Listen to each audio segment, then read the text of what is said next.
Welcome, everybody. This is Workshop Wednesday on Thursday. Really apologize. I just got buried yesterday and didn't get to this. This week, got a thing that have been wanting to talk about for a few weeks and have been leading up to it. So I want to jump into it here in just a little bit. First off, welcome. This is Workshop Wednesday on Thursday this time. Where we talk about specific issues in online marketing and business, including psychology and how you can use that in your business daily and long term.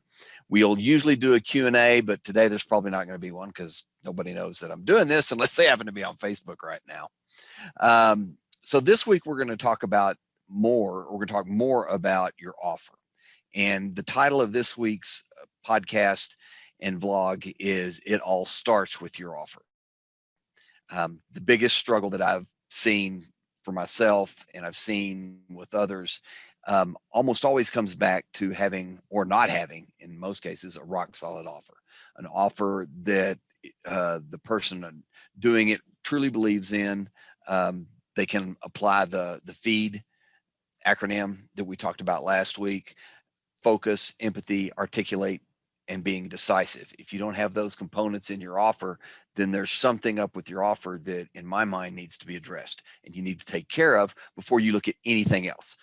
No tools, no traffic, no funnel stuff, no landing pages, no shopping carts. Feed your offer. So focus on your offer completely until it is rock solid with you. Does your offer impart empathy? Is empathy built into your offer for the people that are taking it? Can you articulate your offer?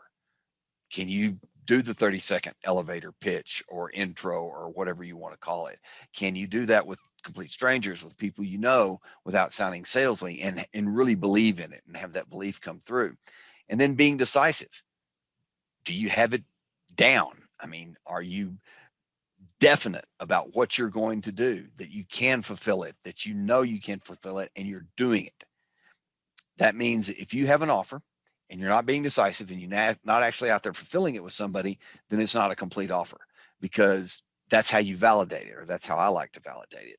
So if you're not being decisive and you're not getting your offer out there, even if it's for no charge, to get testimonials, to work the bugs out, whatever you want to do, you have to be doing that. You have to be delivering it and having the confidence that you can deliver it. If somebody called me up and said, Tad, I need your offer delivered next Tuesday on this Zoom or at this place when we get back to that, can you do it? My answer has got to be sure, unless I already have another commitment. I can't waver on whether or not I can deliver my offer as well as I think it can be delivered. So feed your offer. Make sure it's down solid. So let's see. Let's take a few topics here. Struggles. I touched on this just a little bit. Is that when people struggle, almost always they don't have a rock solid offer, or they don't believe in their offer. There's something about their offer that is not down. I mean, I hate this example, but a lot of marketers use it, where, if you had the cure for a terminal disease and you knew it worked 100% of the time, and you met somebody with that disease and they didn't know about the cure, would you offer it to them? I mean, say you were just giving it away. Say you were part of a charity that was delivering this to people that needed it. If you knew they had that issue and you had the cure, would you feel uncomfortable about giving it to them? I don't think so. I mean, if you knew it worked and you knew they had it and you knew they would benefit, it would save their life, absolutely. I mean, I'd be all over it. I would maybe be a little too aggressive, but struggling with, oh, I got to look at my traffic, or, oh, I got to, I got to get this perfect. I got to get this lead magnet. I got to get this image or this infographic perfect. Usually, if you trace it back, what I've seen is it has to do that they're not real sure about their offer and they're trying to compensate for it, or I would be in my situation if it was my offer. And what I discovered is, after, or anytime that I have a rock solid offer that I 100% believe in, I don't even really have to sell it. I just have to talk about it. In fact, I had a call today with a woman in London who did not believe in my offer at all when we started. And I don't want to put words in her mouth, but I think she thought I was crazy.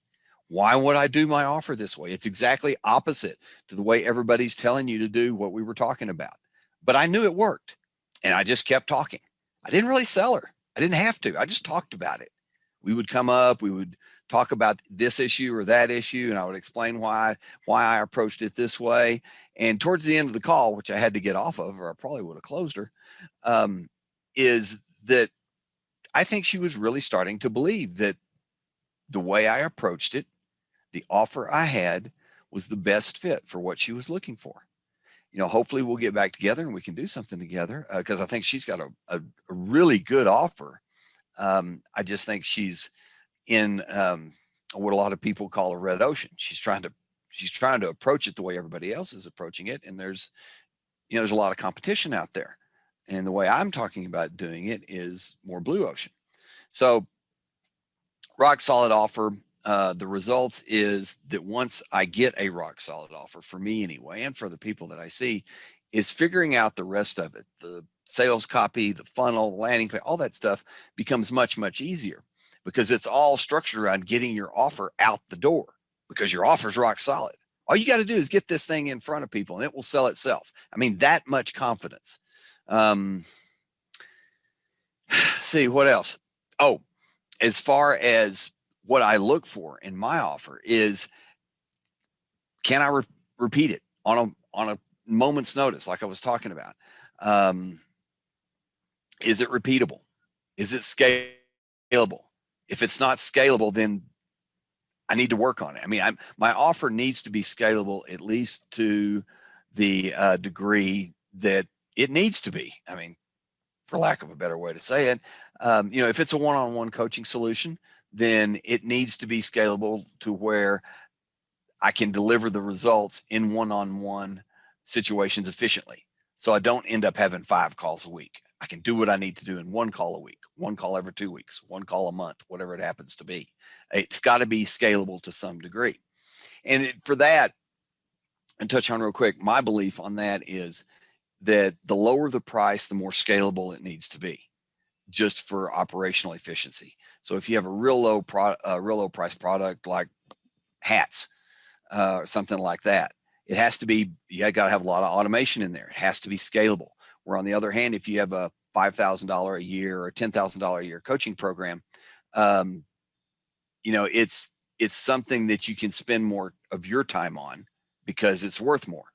So, lower the price, the more scalable. The higher the price, maybe the less scalable, but it still needs to be scalable and repeatable, and something that you could eventually hand off to somebody else. For me, now, if that's what you want to do, you don't want to do anything past one-on-one, then fine. Then, that's great. Let's see. Touched on a little bit that if I don't have my offer down, is one of the ways to get it down is to go give it to people.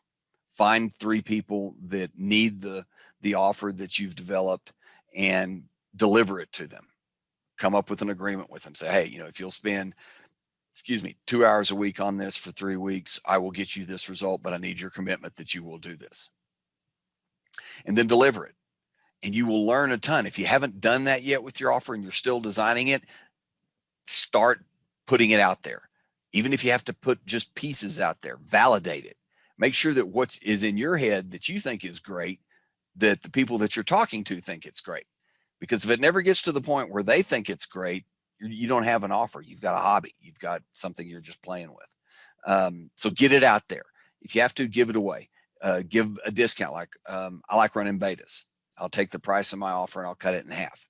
So I'll get something. So I'll have some financial motivation, some financial component, something that I have to live up to for my client, and they have some skin in the game. They have a reason to show up for those 2 hours a week, whatever it is. But get it out there. And let's see, what else we got here? I think one of the things that I did in the beginning, and still have a tendency to do from time to time, is I listen to other people's voice or their opinion too much. There's a lot of good information out there. In fact, there's too much good information out there sometimes. You've got to pick what fits you and then implement. There's a great video out there by John Cleese on the difference between creativity and actually doing stuff. I can't remember the name of the video, but look, search for Google John Cleese creativity video, and you'll probably find it. It's about 30 minutes long, tells jokes throughout the whole thing. But basically, his position is that when you need to be creative, be creative. Don't worry about implementation. Just be creative, be pure creative. But when you've defined through your creativity what you're going to do, then go implement and stop being creative. Do not be creative when you're implementing. Focus 100% on implementing, because if you mix the two, you'll end up going in circles. And that's what I found that I would do, is I would try to tweak things, or I would try to make them better, and I ended up never getting it down when I was implementing. So when I'm implementing, I have to focus 100% on implementing. Now, that doesn't mean I'm done being creative. That means during that time, I'm just implementing. Then I stop implementing, then I look at it, I get feedback, and I go do some more creativity. Tweak it, apply it, and then I go implement that till I'm finished. And then I stop and I look back, and it's an iterative process. And that's what John talks about in his video. It's an excellent video, and he tells lots of great jokes. So I guess the gist of that is, listen as much as you need to listen to other people, and then stop listening to other people and go do it. Make the mistakes, fall down, get back up, figure out what you did wrong, and go do it again. Every now and then, if you need to go listen to somebody, fine, go do it.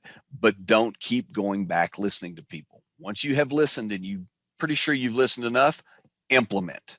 Get it done, get it out the door, and then look at it again. So that is about all I have this week. It all starts with your offer. For me, it was a struggle that I had for years. When I finally picked offers, I was able to get things out the door much faster, in weeks as opposed to months or years.